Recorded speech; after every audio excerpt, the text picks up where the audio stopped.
नमस्कार दोस्तों, आपके अपने YouTube चैनल में एक बार फिर से स्वागत है। दोस्तों, आज की वीडियो में हम जीके जीएस की मोस्ट इम्पोर्टेंट क्वेश्चंस के बारे में बात करने वाले हैं जो आपके आने वाले एग्ज़ाम के लिए महत्वपूर्ण होगी। इसलिए वीडियो को एंड तक देखते रहिएगा। तो चलिए आज का वीडियो शुरू करते हैं। तो यहाँ पर हमारा आज का पहला क्वेश्चन है, भारत का राष्ट्रपति निम्न में से किस सदन का सदस्य होता है? आपको अगर आंसर्स पता हो तो आप कमेंट कर सकते हैं। चलिए देखते हैं इसका आंसर क्या होगा। तो भारत का जो राष्ट्रपति होता है वो किसी भी सभा का सदस्य नहीं होता है, बल्कि वह लोकसभा सदस्य होने की योग्यता रखता है। और जो भारत का उपराष्ट्रपति होता है वह भी किसी सदन का सदस्य नहीं होता है, बल्कि वह राज्यसभा का पदेन सभापति होता है।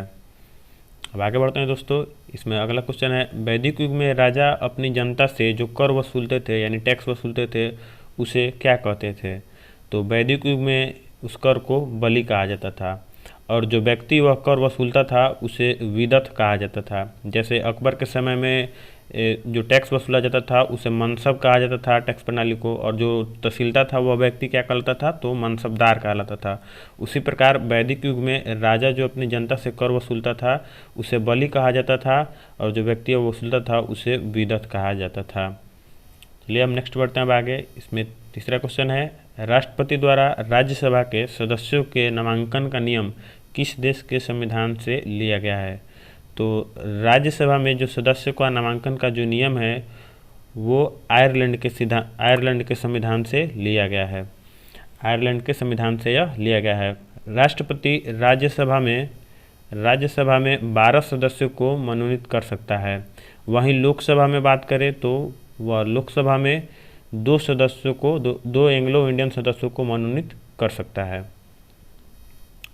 इसमें आगे बढ़ते हैं दोस्तों। अब आगे है, किस मुगल शासक ने जजिया कर को समाप्त किया था? तो किस मुगल शासक ने जजिया कर को समाप्त किया था? तो अकबर ने ही जजिया कर को समाप्त किया था। निम्नलिखित में से कौन राष्ट्रपति द्वारा नियुक्त नहीं किया जाता है?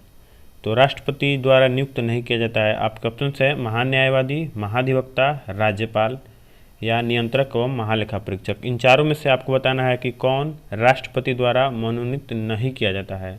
तो जो राष्ट्रपति जो है वो नियंत्रक एवं महालेखा परीक्षक की नियुक्ति करता है, महान्यायवादी की भी जो अटॉर्नी जनरल होता है उसकी भी नियुक्ति करता है, राज्यपाल की नियुक्ति भी करता है, लेकिन महाधिवक्ता की नियुक्ति वह नहीं करता है,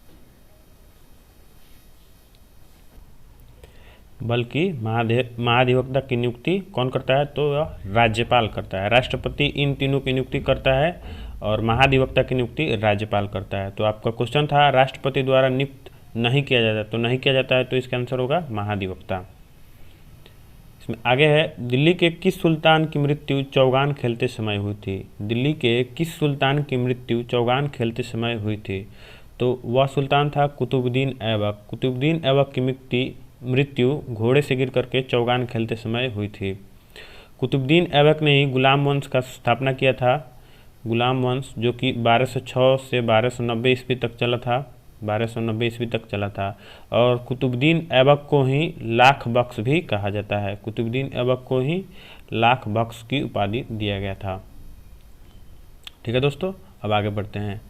आगे इसमें आल्प्स पर्वत श्रृंखला किस महाद्वीप में स्थित है? आल्प्स पर्वत श्रृंखला किस महाद्वीप में स्थित है? तो आल्प्स पर्वत श्रृंखला यूरोप महादेश में स्थित है।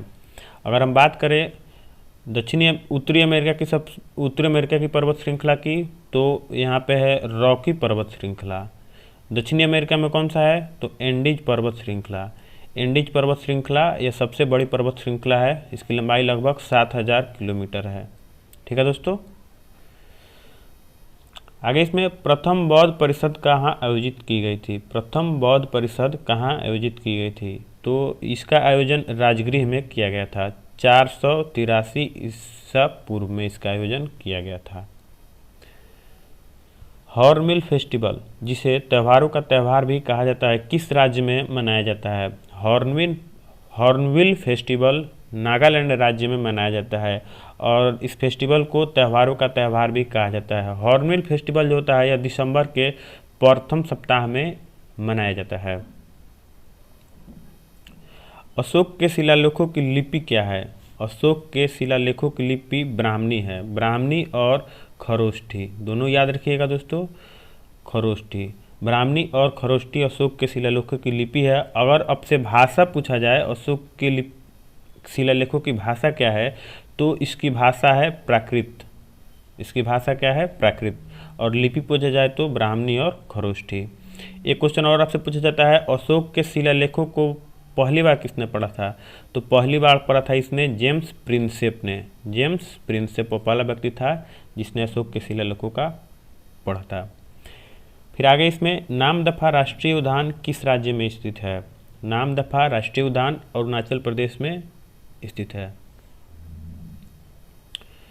खट्टे स्वाद के लिए कोशिका जीवा किस भाग में होती है? खट्टे स्वाद के लिए कोशिका जो जीवा होती है वो जीभ के पार्श्व भाग में होती है। जो जीभ के बाएं साइड जो किनारे साइड जो होता है उसे पार्श्व भाग बोला जाता है, और यहीं पे खट्टे स्वाद के लिए कोशिका जीवा होती है। जीभ के अगले भाग में मीठे स्वाद के लिए कोशिका जीवा होती है। इस क्वेश्चन में आपसे पूछा गया है खट्टे स्वाद के लिए, तो यहाँ पे आंसर होगा पार्श्व भाग में। अजंता एवं एलोरा की गुफाएं कहाँ स्थित है? तो अजंता एवं एलोरा की गुफाएं महाराष्ट्र में है। ये शायद आपको पता हो, लेकिन अगर आपसे क्वेश्चन पूछा जाए अजंता की गुफाएं किस धर्म से संबंधित है, तो अजंता की गुफाएं किस धर्म से संबंधित है? बौद्ध धर्म से संबंधित है।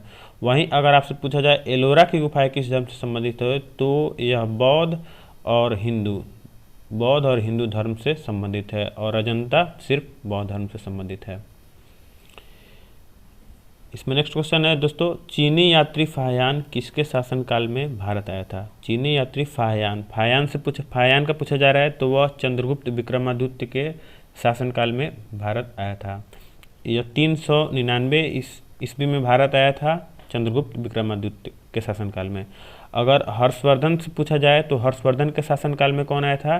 ह्वेनसांग आया था। ह्वेनसांग जो था चीनी यात्री ह्वेनसांग हर्षवर्धन के शासनकाल में आया था, और कब आया था? तो 629 ईस्वी में यह आया था। तो चलिए दोस्तों, आज का वीडियो समाप्त होता है। आशा करता हूँ आपको पसंद आया होगा। अगर यह PDF आपको चाहिए तो आप नीचे डिस्क्रिप्शन बॉक्स में टेलीग्राम का चैनल लिंक से जुड़ सकते हैं, वहाँ पर आपको PDF प्रोवाइड करा दिया जाएगा। धन्यवाद दोस्तों।